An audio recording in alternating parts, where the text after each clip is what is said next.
Hi, this is Samantha Braun from Samantha Braun Arts, doing my very first video showing a Doodle Hearts art journal page. This is the page, and this is where I am showing you how I actually do my unique style of doodling. I've always doodled, and over the years my designs have become more and more elaborate, tending to fill a page with designs inspired by marine life, woodland landscapes and flowers and whatever comes to mind. I tend to just let go and let my hand do whatever it wants to do.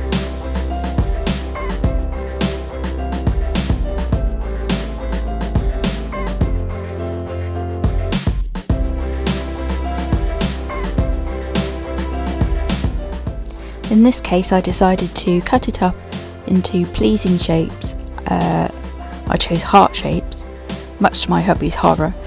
As you can see here, they're the heart shapes, and decided to create a lovely art journal, nice grungy page to go behind it. This is the second-hand book that I bought purposely to alter and use as my 2019 art journal, and I decided to create the first page using my special doodled hearts. I'm using gel medium and a scrap bit of copy paper that I used to mop up paint spills on my craft mat. As you can see, it's very random speckles of paint, and I'm just using gel medium and a silicone spatula to create a thin spread of the glue to apply all the different bits of paper to the surface, just so that I don't have that blank white page.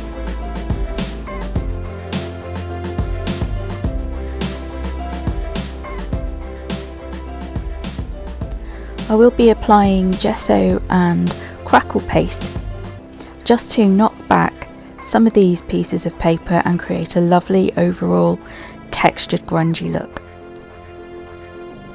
I'll link all the products down below in the description.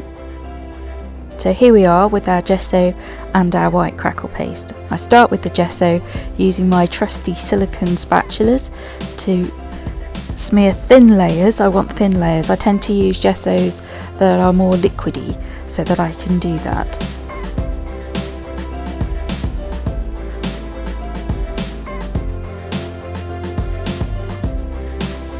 As you can see, the paper is now incorporated into the page rather than just sort of applied and stuck on. And next comes the texture paste, the crackle paste rather, and the aim is to get these beautiful fine eggshell crackle in random areas on the page. Everything's dry, and as you can see, Jasper has come over to investigate.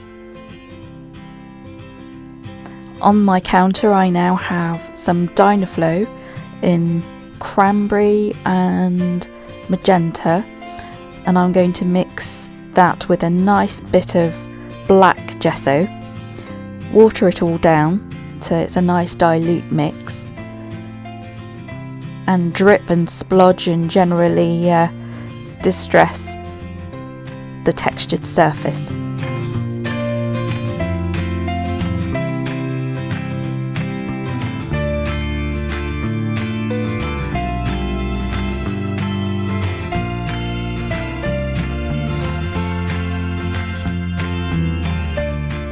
All the crackle and gesso texture will pick up, or be picked up rather, with all the paint dripping into it beautifully. I'm using my trusty pipette there, dipping it directly into the magenta paint and dripping down the page. I also use my brush for that with the gesso just to pick it up.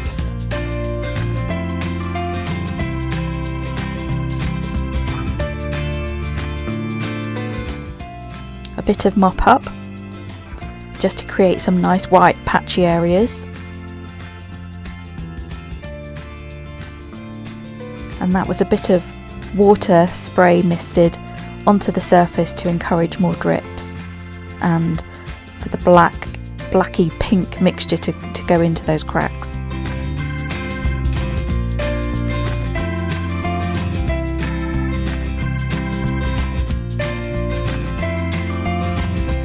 You'll see next I won't be wasting any of that delicious paint mixture on the side there. I'll get some copy paper and dip it into it and mop up the whole lot.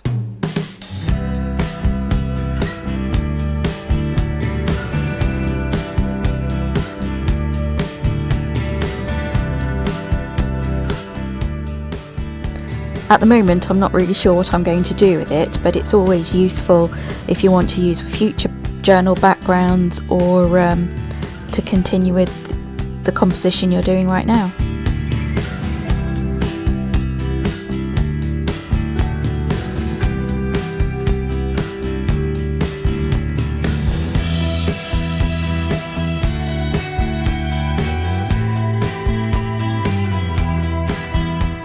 This has to be my favourite part, to be honest, the painting and the creating of the texture, and as you can see now all the background papers that were there are incorporated and mixed with the paint and the texture.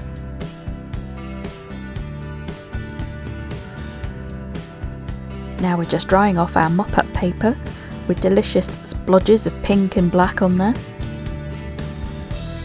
and getting out the hearts.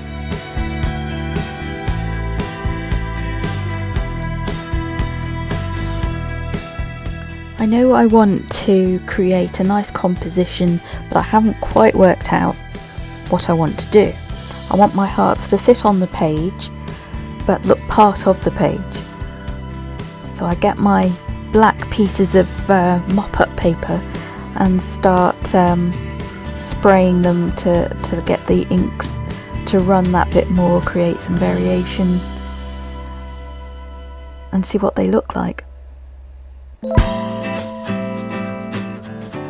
This is the thinking time, where you actually have to engage your brain rather than just play with paints and work out what you want to do.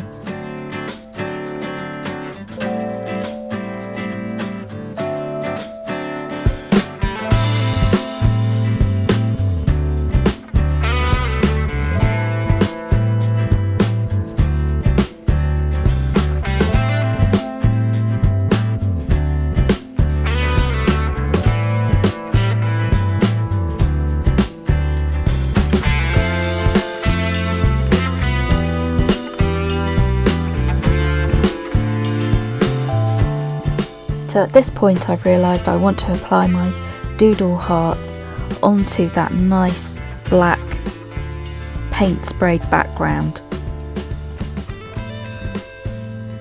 I'm just deciding here whether to have the hearts overlap each other or be individually placed on the page. I rather like this black loose sort of background behind, and so I just sort of rip up bits of paper and set, I think I choose 3 hearts in the end. The next day I've assembled 3 hearts on the black and glittery pink paper and just simply glued them in place onto my grungy background. Here I'm mixing my trusty gel medium with some black gesso. That's to give the black, almost to create a thick, heavy-bodied black paint with dimension. What I've decided to do, again as a way of incorporating the hearts into the page, is I'm going to create a sort of built-up border around in black, which I will, will give a lovely texture and lots of peaks, so that when I go in with metallic waxes, or if I wanted to dry brush I could do that, but it gives me something to work with. I use a dry, quite tough bristly little brush to stipple all that dimension on around each heart.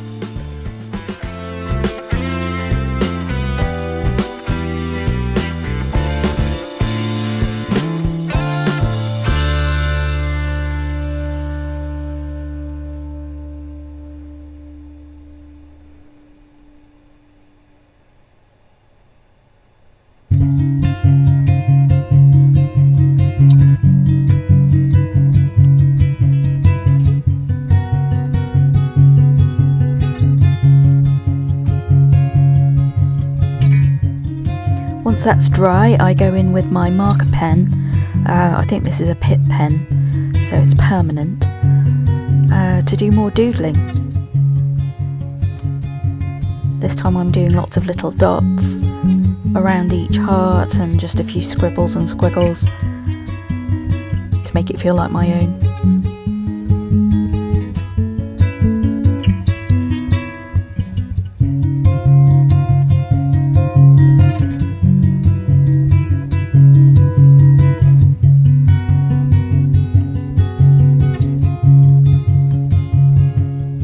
And lastly, we go in with some gilder's wax. I think this is a Pebbio metallic wax, one of my favourites. It's got more of a coppery tinge. I'll put it in the description which one I use. I used the copper tone because I thought it would go best with the black and pink. I'm hitting all those bits of dimensional texture created by the gel medium and gesso with the wax to create a beautiful grungy metallic page. And that's pretty much the page completed. Here are some lovely close-ups so that you can see all the goodies and crackle in delicious detail.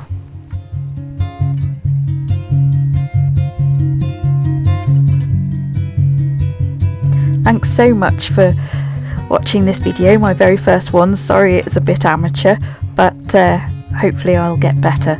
Bye for now.